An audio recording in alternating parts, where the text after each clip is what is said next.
So at the start of every season, we have a meeting to talk about what our goals for the season are. What do we want to accomplish is one of the main questions we ask.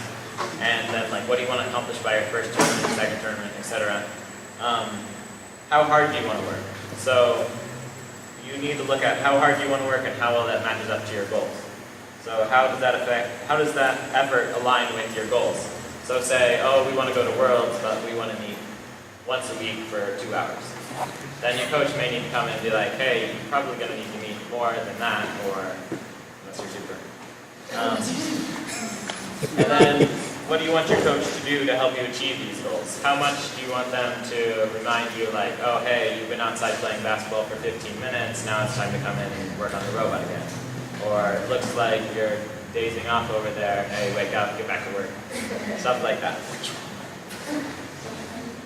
Yeah, I think that as a coach, one of the things that we talk about with the kids is what is your goal for each tournament. We certainly do global goals for the entire season, but we also go by tournament, so that they might have a different goal for one tournament as opposed to another. They might want to try different things.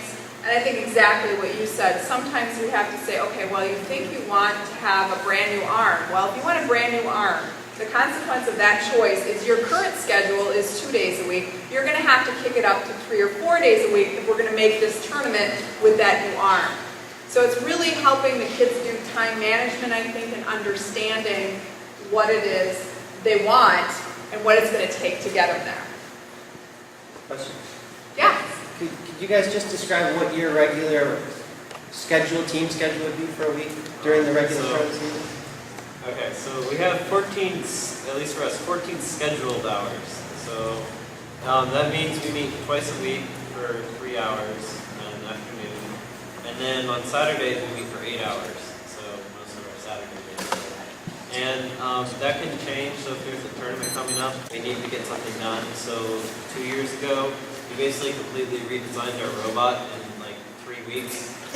Because it did very poorly. At the tournament I went to, it's understatement. So we knew something needs to change, so we definitely put in more than 14 hours a week during that time.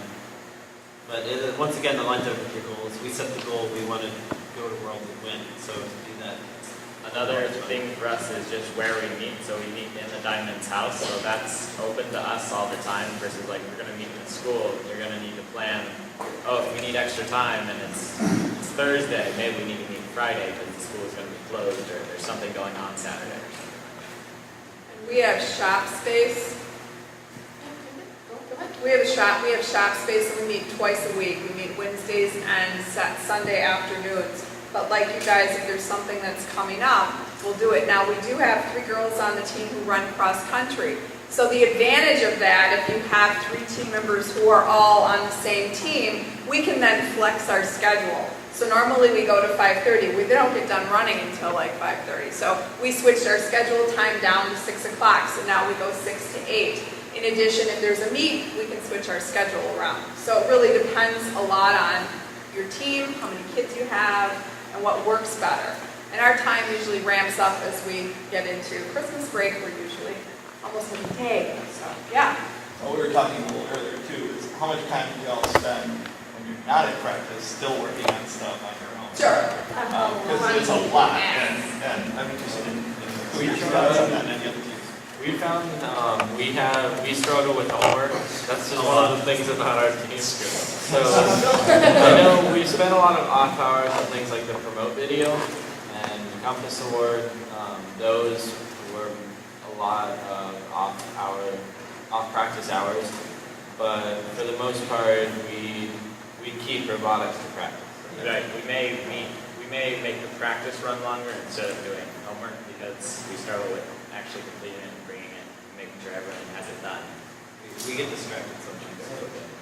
One thing the kids have said that I'll emphasize more strongly, Judy and I as their coaches have asked them very specifically how they want us to manage them and how hard they want to work. So I don't tell them they need to work 14 hours. I ask them some questions. They figured out what worked for them.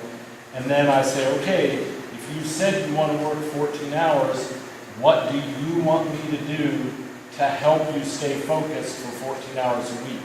So it's kind of a realization that they may be teenagers still and need a little help with some focus and discipline, but I don't want to replace that help with focus and discipline with me giving them my goals rather than me helping them achieve theirs.